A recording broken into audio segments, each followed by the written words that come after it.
আন্দোলন নয়, এটা বিপ্লব নয়। ইনি হচ্ছেন আমাদের ভারতীয় দাদা, যার মাথা আর আমার মানি ব্যাগের মধ্যে একটা মিল রয়েছে, সেটা হলো দুইটাই ফাঁকা। উনি গাঁজা মুখ দিয়ে নয়, গাঁজা খান পিছন দিয়ে।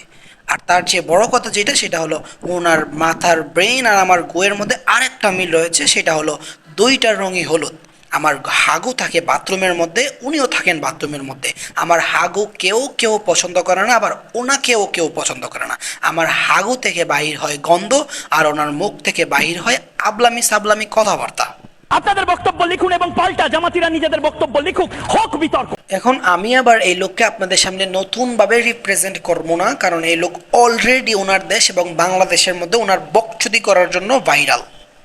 সাধারণত আমাদের পার্সোনাল লাইফে কেউ যদি নাক গলায় বা বাম হাত ঢুকানোর চেষ্টা করে, সেটা আমরা একদমই পছন্দ করি না। কিন্তু এই ভারতীয় দাদা শুধু বাম হাত ঢুকানোর চেষ্টা করে নাই, উনি নিজেই ঢুকে গেছে। দেশের হিন্দুদেরকে সবচেয়ে বেশি প্রোটেকশন দিতে হবে। একজন সাংবাদিক ভালো নিউজ প্রচার করে, একজন সাংবাদিক সত্য মিথ্যা তুলে ধরে, একজন সাংবাদিক মানুষের সুযোগ সুবিধা, মানুষের অসুবিধা, মানুষের সুবিধা এগুলোকে প্রচার করে। আর যখন একজন সাংবাদিক এই কোনো বাল ছিঁড়তে না পারে, তখন সেই সাংবাদিক কি করে? সেই সাংবাদিক আমাদের এই ভারতীয় দাদার মতন বকচুদি করে, গুজব ছড়ায়।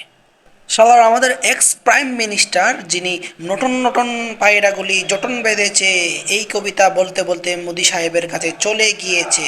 এই চলে যাওয়া নিয়ে আমাদের যত মাথা ব্যথা নাই, তার চেয়ে বেশি মাথা ব্যথা আমাদের এই ভারতীয় দাদার মাথায়। কেন দাদা?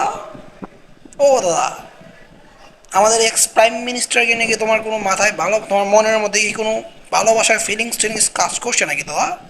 যদি কাজ করে থাকে তাহলে সেটা বাদ দিয়ে দাও, কারণ আমাদের এক্স প্রাইম মিনিস্টার কিন্তু তোমার কাছে যাবে না, কারণ সে মোদি সাহেবকে হয়তো তার দিল দিয়ে দিয়েছে, বুঝেছো? যদি মনের মধ্যে কোনো ফিলিংস থাকে, সেটাকে তুমি জেরে ফেলে দাও।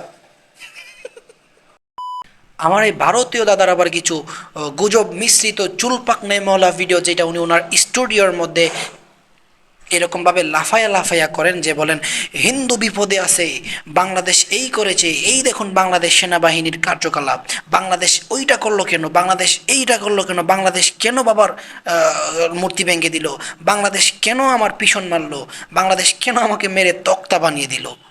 তো বলছি দাদা, ওই তোমার কি নিজের খেয়ে অন্যের গুণগান গাওয়ার স্বভাবটা এখনো যায়নি? নিজের খেয়ে অন্যের পিছনে লাগার স্বভাবটা এখনো যায়নি? কেন যায়নি দাদা? আর তার চেয়ে বড় কথা, এই ভিডিওগুলো বানানোর জন্য তোমাকে মালকড়ি কেমন দেয়? মালকড়ি দাদা, মানুষ কতটা অকর্মা হইলে, কতটা নিষ্কর্মা হইলে নিজের দেশের নিউজ প্রচার না করে অন্যের দেশের আচাইরা আচাইরা নিউজ প্রচার করে। ভালো ভালো নিউজ প্রচার করলে সেটা হয়তো কোটা বিরোধী আন্দোলন যখন আমরা করছিলাম তখন সেই নিউজগুলো প্রচার করবা।